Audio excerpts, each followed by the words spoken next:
نبی علیہ السلام کا ارشاد والا شان ہے، لا تصوموا فی هذه الایام فانها الايام اکل وشرب وبعال او کما قال علیہ الصلاۃ والسلام۔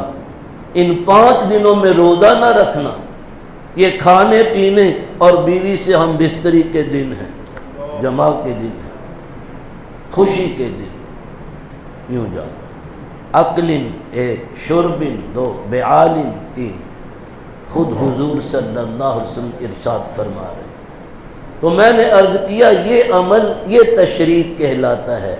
گوشت سکھاتے تھے اور سکھانے کے بعد سال بھر استعمال بھی کرتے تھے۔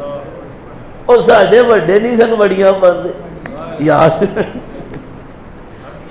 گوشت کر کے قیمہ ਉਹਦੇ ਚ ਮੈਂ ਆਪਣੀ ਦਾਲਾਂ ਲਿਆਉਣਾ ਹੁੰਦਾ ਤਾਂ ਛੋਟੇ ਹੁੰਦੇ, ਮਾਸ਼ ਦੀ ਦਾਲ ਹੈ, ਫਲਾਣੀ ਦਾਲ ਹੈ, ਉਹ ਕੁੱਟ ਕੇ ਤੇ ਉਹ ਜਨਾਬ ਸਾਰਾ ਕੁਝ لا کے ਹਿੰਗ بھی ਲਿਆਉਣਾ تھا، اس میں ہنگ بھی ڈالتے تھے، کیڑا لگنے سے محفوظ ہو جاتی ہے وہ چیز جس میں ہنگ ہوتی ہے، اس کی سمیل سے ہی کیڑا قریب نہیں آتا، تو ہنگ بھی ڈالتے تھے، وہ پھر وہ سال بھر میں کھایا بھی جاتا تھا۔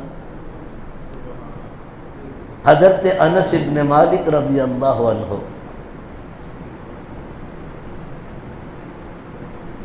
10 برس تک یہ لڑکا حضور صلی اللہ علیہ وسلم کی خدمت اقدس میں رہا۔ جب آپ ہجرت فرما کر مدینہ طیبہ تشریف لائے تو ان کی اماں رضی اللہ عنہا اس اپنے 10 برس کے لڑکے کو لے کر حاضر خدمت ہوئیں، یا رسول اللہ اور تو میں کوئی خدمت آپ کی کر نہیں سکتی، یہ میرا بیٹا ہے، اسے آپ اپنے پاس رکھ لیں، بطور خادم یہ آپ کی خدمت کرے۔ حضور نے قبول فرما لیا صلی اللہ علیہ وسلم۔ یہ ہجرت کے فوراً بعد کی بات ہے، اور 10 برس آپ اس عالم میں فانی میں رہے صلی اللہ علیہ وسلم، اور 10 برس تک انس ابن مالک رضی اللہ عنہ رسول اللہ کی خدمت میں رہے صلی اللہ علیہ وسلم۔ فرماتے ہیں کسی غلطی پر حضور نے مجھے ڈانٹا نہیں، جھڑکا نہیں، نقصان بھی ہو گیا آپ نے ڈانٹا نہیں۔ ان سے بہت سی روایتیں ساری حدیث پاک کی کتابوں میں موجود ہیں۔ 10 سال کی صحبت ہے، بہت سی روایات ہیں انس بن مالک رضی اللہ عنہ، انہوں نے یہ فرمایا کہ میرے کھانے کو دیکھ کر حضور نے مجھ سے فرمایا تھا کل بے یمینک وکل مما یلیک، دائیں ہاتھ سے کھا اور اپنے آگے سے کھا، پانڈے جو ادھروں ادھروں نہیں، جڑا تیرے اگے حصہ ہوتا۔ ہاں، ان سے بھی جو آپ نے فرمایا صلی اللہ علیہ وسلم، وہ بھی اوروں سے بھی جو کچھ ارشادات فرمائے جو انس ابن مالک نے روایت کیے، تمام حدیث پاک کی کتابوں میں ان کی بہت سی روایات۔ وہ فرماتے ہیں ایک صحابی نے ہماری دعوت کی، آپ صلی اللہ علیہ وسلم بھی تشریف لے گئے، مجھے ساتھ لے گئے۔ ان لوگوں نے وہ خشک کیا ہوا گوشت، اس میں کدو کی پھانکیں ڈال کر وہ پکایا ہوا تھا، کدو دیاں پھاڑیاں پا کے وہ گوشت خشک کیتا ہویا، یہ ڈال کر انہوں نے سالن بنایا، ہر ایک کے آگے وہ رکھ دیا، تھوڑے تھوڑے آدمی مل کر ایک برتن میں 5 7 وہ بیٹھ گئے۔ میں نے حضور صلی اللہ علیہ وسلم کو دیکھا کدو کی پھانکیں تلاش کر کر کے نکال رہے۔ حضور صلی اللہ علیہ وسلم کے اس اشتیاق کو دیکھ کر میں نے وہ پھانکیں نکال کر دی، یہ لیں یا رسول اللہ، یہ لیں۔ اس دن سے مجھے کدو سے یعنی اس سنت سے محبت ہو گئی۔ فرماتے ہیں اس کے بعد مجھے ساری زندگی کدو سے بڑا پیار کہ حضور کا پیارا، تو میں بھی۔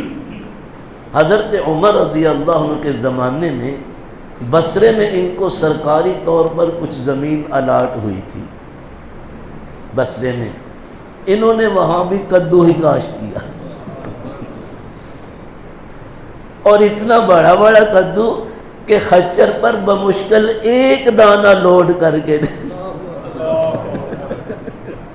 اور بھائی پکا نہیں سی ہوتا، میرا کولا منڈی میں لے جاتے ایک دانہ لوڈ کر کے اتنا بڑا ہوتا تھا، بمشکل ایک دانہ۔ کیوں؟ یہ کیوں کی بھی وجہ سنی۔ کسی کام پر خوش ہو کر ایک مرتبہ رسول اللہ صلی اللہ علیہ وسلم نے مجھ سے کہا رے مانگ کیا مانگتا ہے؟ میں لڑکا تھا، بچہ تھا، میں نے کہا یا رسول اللہ دعا کرو اللہ مجھے بڑی لمبی عمر دے، اب مجھے بہت زیادہ مال دے اور بڑی زیادہ مجھے اولاد دے۔ بچے نے اپنے والی یہ چیزیں، میں تو تھا بچے نے پوچھنا انہیں ٹافی مانگنی، انہیں جائیداد تو نہیں مانگنی، تو ٹافی مانگنی ہے غریب نے۔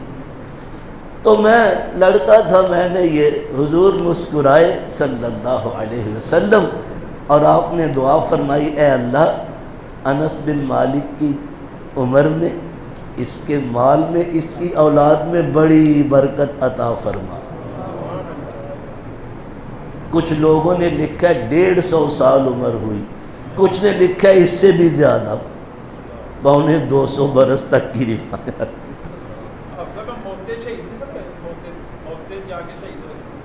انس بن مالک نہیں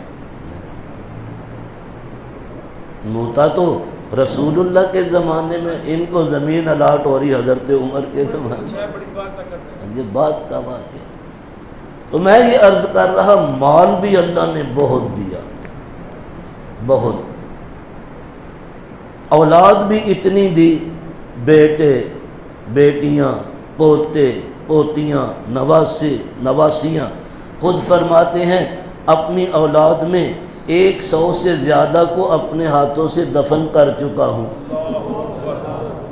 اتنی اولاد، 100 سے زیادہ نفوس، ان کے اجساد اپنے ہاتھوں سے اولاد میں سے دفن کر چکا ہوں۔ اللہ نے اولاد، آپ کی دعا کی برکت ہے صلی اللہ علیہ وسلم۔ تو وہ فرماتے ہیں خشک گوشت تھا کدو کی، اس میں پھانکے یہ سالن تھا کہ اہل عرب یہ خشک کرتے تھے۔ تو ایام تشریق کی تکبیرات ہیں، لیکن قربانی کے یہی 3 دن ہیں۔ چوتھے دن کی تکبیروں سے قربانی کا کوئی تعلق نہیں، اور یہ تعلق قربانی کو کسی دلیل سے ثابت بھی نہیں کرتا، یاد رکھنا۔ تکبیریں تو 9 ذی الحجہ کو شروع ہو جاتی ہیں، عید سے 1 دن پہلے، تو اگر ان سے متعلق ہوتی قربانی تو 9 کو، جبکہ 10 ذی الحجہ یوم النحر ہے۔ بھائی ٹائم ہو گیا، آخر دعوانا